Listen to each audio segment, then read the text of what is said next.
आज का जो हमारा लेक्चर रहेगा that is financial institutions. RBI के एज वेल एज सेबी के सिलेबस के अंदर फाइनेंशियल इंस्टीट्यूशन बाय नेम ये टॉपिक है।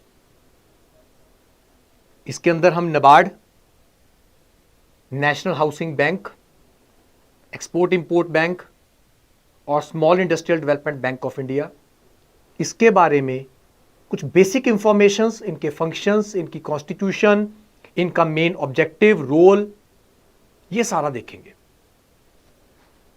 स्टार्ट करते हैं। सबसे पहले national bank for agricultural and rural development, national bank for agriculture and rural development, NABARD, NA national bank for agriculture and rural development. NA means national, B means bank, A means for agriculture, RD means for rural development. NABARD, National Bank for Agriculture and Rural Development. इसका काम क्या है? It is an apex regulatory body for overall regulation of regional rural banks, RRBs, and apex cooperative banks in India.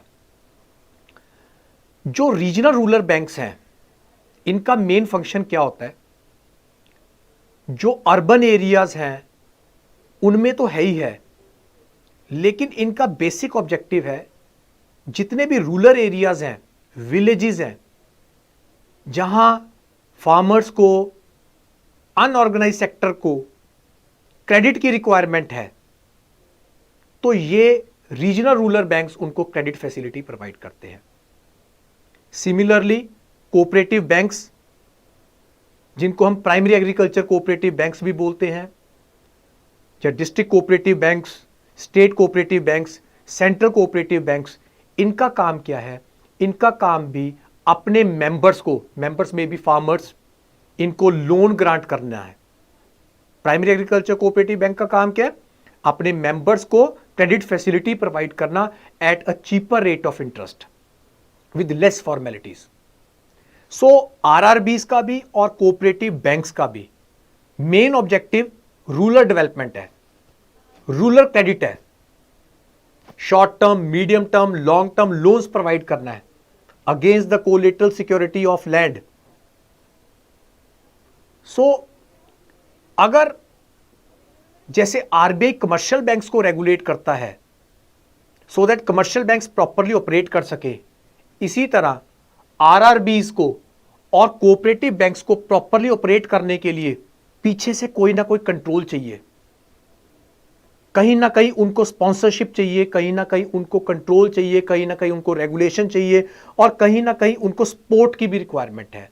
तो NABARD direct तो करता ही है, लेकिन indirectly ये आरआरबीज को और कोऑपरेटिव बैंक्स इन इंडिया जितने भी हैं उनको रेगुलेट करता है, कंट्रोल करता है, सो दैट वो प्रॉपरली फंक्शन करे रूरल एरियाज में और मैक्सिमम क्रेडिट फैसिलिटी मेंबर्स को और फार्मर्स या अनऑर्गेनाइज्ड सेक्टर को प्रोवाइड करे। It is under the jurisdiction of ministry of finance, government of India. ये MOF के नीचे, गवर्नमेंट ऑफ इंडिया के नीचे काम करते हैं। The bank has been entrusted with matter concerning policy, planning and operations in the field of credit for agriculture and economic activities in the rural areas in India. Agriculture sector को और economic sectors, rural areas में जितने भी sectors हैं, जैसे for example self help groups हैं, छोटे छोटे आर्टिसंस हैं, काम करने वाले हैं, कॉटेज इंडस्ट्री है, एम्ब्रॉयडरी इंडस्ट्री है, खादी एंड विलेज उद्योग इंडस्ट्री है, इनको भी क्रेडिट फैसिलिटी प्रोवाइड करना।